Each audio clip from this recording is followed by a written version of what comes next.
Here we go. Good night. Bye.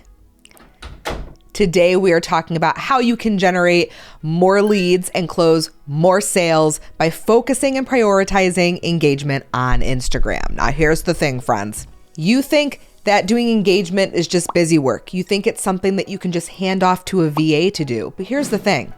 There is strategy behind this. And when you utilize strategy well, all of the tactics and all of the engagement that you're doing now is going to pay off weeks and months from now.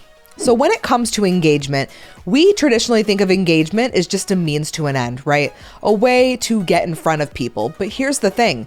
When you are engaging on Instagram, you are not only showing them, right, that you show up on the platform so that they prioritize your content, but you're also showing Instagram the types of accounts that you want to be shown and also who you want your content shown to. So what happens a lot with people in the coaching and network marketing space is that they find that they're only getting interaction from competition or people within their industry. And this is a problem, right? But this problem is dictated by your activity, which also means it's a really easy fix.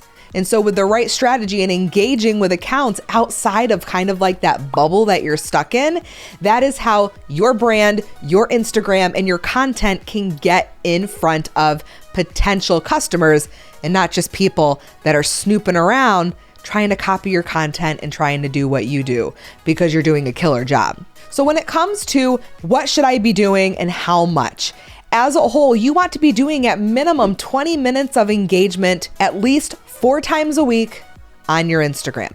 And here's the thing too, and not even included in that time is strategy. So one of the biggest things, and we do this at my social media marketing and management agency, Ibanez Media, is we think that strategy in this process is so important.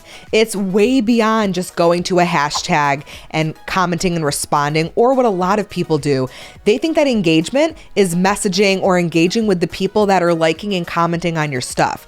That's actually not the engagement we want to prioritize. Really good engagement that actually helps the health of your account long term and actually attracts leads and piques interest and brings people to your page is when you're going out into the world of Instagram. And so the most simplistic way I like to describe this is you're basically networking, right? You are going out there and the goal is, right, to network and to get in front of people who potentially want to buy your stuff, right? So you're networking and you're going out. You have to think about, where are my people hanging out, right? So I like to look at this. Let's look at this in like a real world example.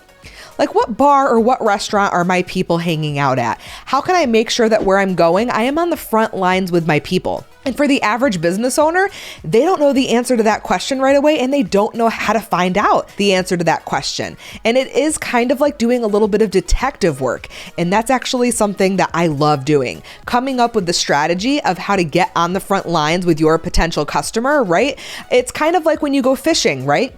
When you go fishing, it's really difficult sometimes to know where in the lake to go to find where the fish are. And so in this vast lake, there's so many places that you can go. Wouldn't it be nice to have someone that knows all the spots and they know what kind of fish you're looking for and they can go and find those spots? That is the power of working with an agency or someone like us, is we're trained and we're constantly researching amongst different businesses, different niches, different marketing and seasonal trends about how to get in front of those people. And it's an art. It's a science. It's not just a guess or see what sounds good.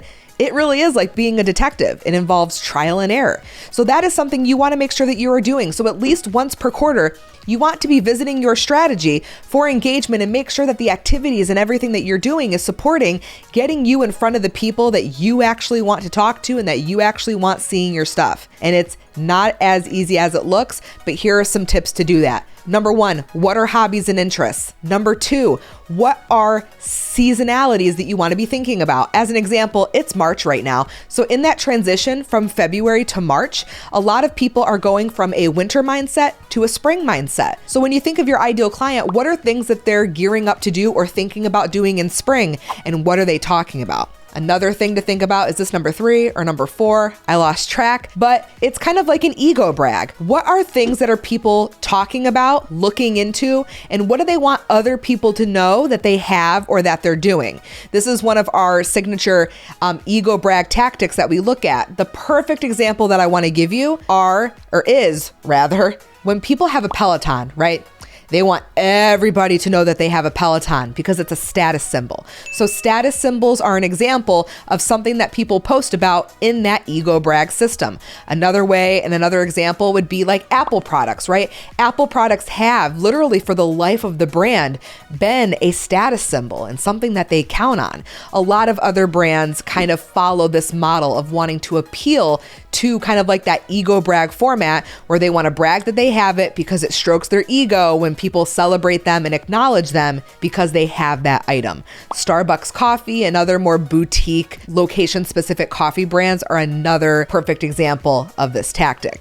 So that is one of the most important ones that I recommend to anyone who I talk to when they're starting to work on this process for themselves, because that is one of the easiest things to think about. It really gets the wheels spinning. Another thing to think about are hashtags. Hashtags are, for a lot of businesses and a lot of industries, traditionally a great place to go for engagement. But here's the thing, it doesn't work for all brands and it's not foolproof for all businesses. And again, if you are noticing that you're having trouble with hashtags or you feel like your brand, your business isn't one that engaging through hashtags is the best fit for, that's another reason to reach out to us. All the information is going to be down in the description box so that we can figure out a strategy that works best for you. But for some industries, hashtags are great. An example of this is going to be like business, coaching, that type of development. Hashtags is oftentimes a really good strategy. So another example would be something like fashion, clothes, trends, technology. Those are some things where hashtags work really, really well. But if you're in an industry like fitness and health, hashtags might be a secondary source for you to go for engagement. So if you're in the health and fitness space, I would recommend potentially ego brag first and hashtag second. There are a couple other strategies that I love for engagement and going out there in the world of Instagram and getting your content and your brand in front of people who can potentially buy, and that is influential figures. Who is an influential figure that you can go and connect on their page with other people who also connect with that influential figure? Reality stars and other celebrities are a really common place to look at influential figures. Also, people who are standouts and thought leaders in your industry is also a great place for this, because again, it's showing Instagram that you want your content shown to people from that lookalike audience. So think about your industry, right? Like if you're in the health and wellness space, maybe you want to look at who were some of the thought leaders who were kind of going against the grain or going against what's common.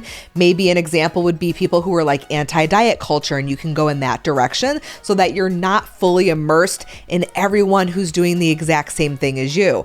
Another thing, if you want to be strategic, all of my people who are in the health and wellness space, is you can start to think about influential figures that have nothing to do with your industry. So let's say your business is in the health and wellness space and you are someone that is really, really into, let's say, blowouts, because I love blowouts. I love getting my hair done.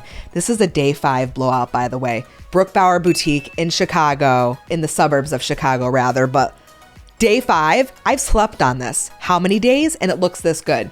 Next level. But I'm getting sidetracked, right? So let's say you're in the health and wellness space and your person loves blowouts and they love going to Dry Bar, right? And so the CEO of Dry Bar is Allie Webb. She's amazing. Love her content. She has a podcast. So you can go down that rabbit hole of Allie Webb, influential figure, and connect with people who share a similar interest. So you notice that these influential figures do not need to be in the industry in which your business is. And actually, for the most part, I recommend you get a little bit innovative and get out of that, because that's what other people are doing.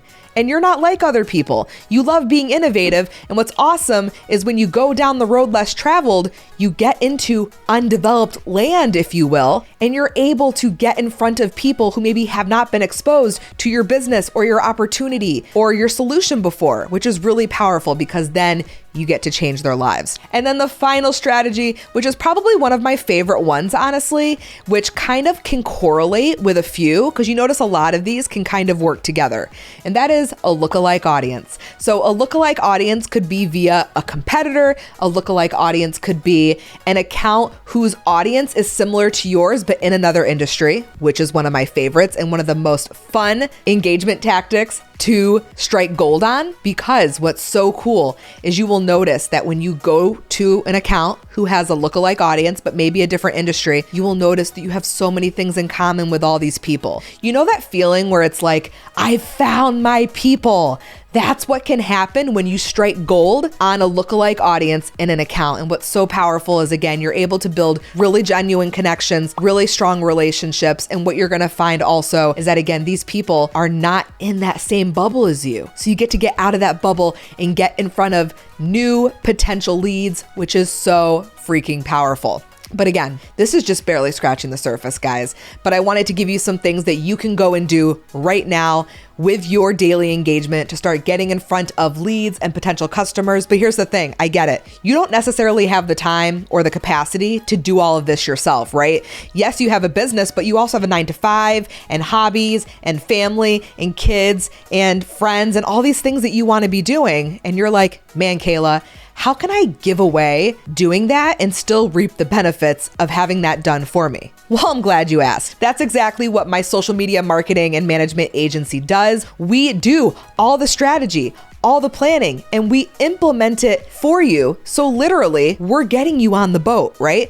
We're taking you into the lake where the fish are. We're finding where your fish are. And we are casting the line. So we're starting the connection, we're starting the relationship. And then from there, when people bite, right? When we get a lead that feels like a good potential match for you, and we're talking about what you do, and we're kind of vibing in the DMs, we give you a bite alert, right? We give you a bite alert. And now we're able to tell you, hey, I'm in the DMs talking with this person, and then this is a perfect opportunity for you to go in, talk about what you do, close the deal. And that's just something that's so powerful because, again, I get it. If you're in the lake and you're trying to find the fish all by yourself, you're wasting a lot of time, you're wasting a lot of energy, and you don't have that. And we get to fix that problem for you. So all of the information about how you can work with me and my social media agency is in the description. Please shoot us a DM and ask any questions you have, because we want this to be a simple and feel good process for you. We want to take some things off your shoulder so that you can focus on what you do best. And that is serving people, changing lives. Thanks for hanging out with me, and I will see you in the next video. Whoosh, wee, lock and load.